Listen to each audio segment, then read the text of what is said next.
how can other people tap dance to work? What's the secret of that? You find your passion. You find your passion. I was very, very lucky to find it, when I was 7 or 8 years old, and fortunately, my children have found their passion. One son loves farming like nothing else. One son loves music like everything else, and all three of them love philanthropy and what they get to do. You're lucky in life when you find it, and you can't guarantee you're going to find it in your first job out. But I always tell the college students that come out, I say, take the job that you would take if you were independently wealthy. You're going to do well at it.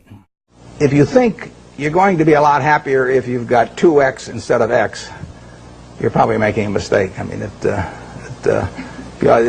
you ought to find something you like that works with that, and you'll get in trouble if you think that making 10X or 20X is the answer to everything in life, because then you will do things like borrow money when you shouldn't, or maybe cut corners on things that your employer wants you to cut corners on. Or it just doesn't make any sense. You won't like it when you look back on it.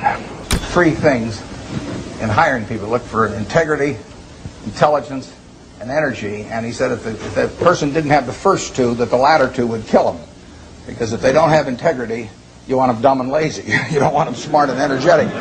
It never bothered me if people disagreed with what I thought, as long as I felt I knew the facts. I mean, there's a whole bunch of things I don't know a thing about. I just stay away from those. So I stay within what I call my circle of competence.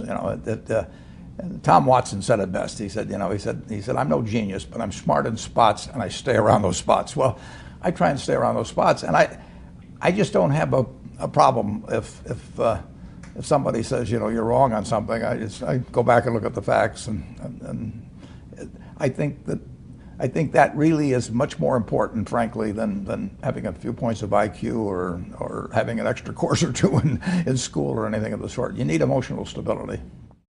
I just read and read and read. I probably read 5 to 6 hours a day. I don't read as fast now as when I was younger, but I read 5 daily newspapers. I read a fair number of magazines. I read 10Ks. I read annual reports, and I read a lot of other things too. So I've always enjoyed reading. I love reading biographies.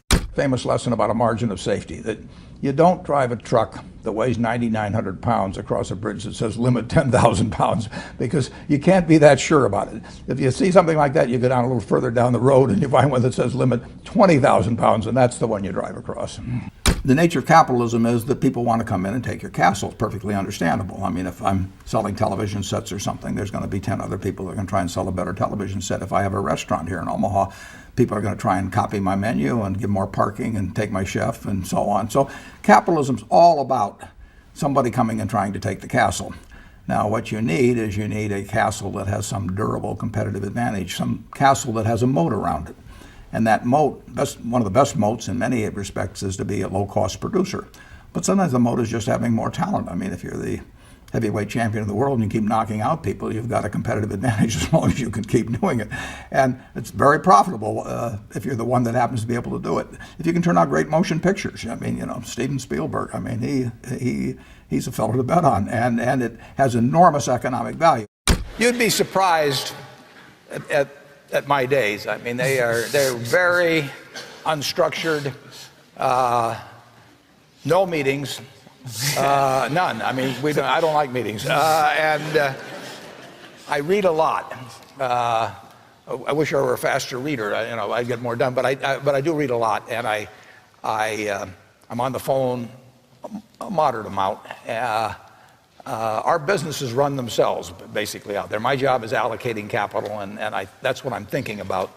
But I don't like to have things all packed hour to hour to hour. And Bill and I are both extraordinarily lucky. I mean, we really get to do what we like to do, the way we want to do it, with people that we choose to be around, and they're terrific. I mean, we've really got everything our way, and we're very fortunate. And in his world, he has a different kind of pace than I have, but we both love it the way we do it. And my guess is that we're each the most productive in that particular mode too, because it fits our personalities and aptitudes.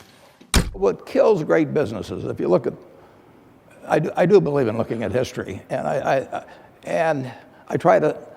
like to study failure, actually. And my partner says all I want to know is where I'll die, so I'll never go there. And we want to see what has caused businesses to go bad. And the biggest thing that kills them is complacency. I mean, you want a restlessness, a feeling that, you know, that somebody's always after you, but you're going to stay ahead of them. You always want to be on the move. And when you've got a great business, you know, like Coca-Cola, which is, there aren't any like Coca-Cola, but you really, the danger would always be that you rest on your laurels. But I see none of that, obviously, at Coca-Cola. But that is the key, to compete the same way when you've got 1.8 billion servings being sold daily as when you were selling, 10 a day. And that restlessness, that belief that tomorrow is more exciting than today, you just have to have it permeate the organization. Who was Ben Graham? He was your primary mentor, model? He was a wonderful man, and he was my professor at Columbia. I read his book when I was 19 at the University of Nebraska, and I'd started investing when I was 11, and I started reading about it when I was like 7. So I'd gone through I read every book in the Omaha Public Library that there was on, by the time I was 12, on investing and stock market. And I had a lot of fun, but I never really found out, I never got grounded in anything. And it was entertaining, but it wasn't going to be profitable. And then I read Graham's book, The Intelligent Investor, when I was at the University of Nebraska.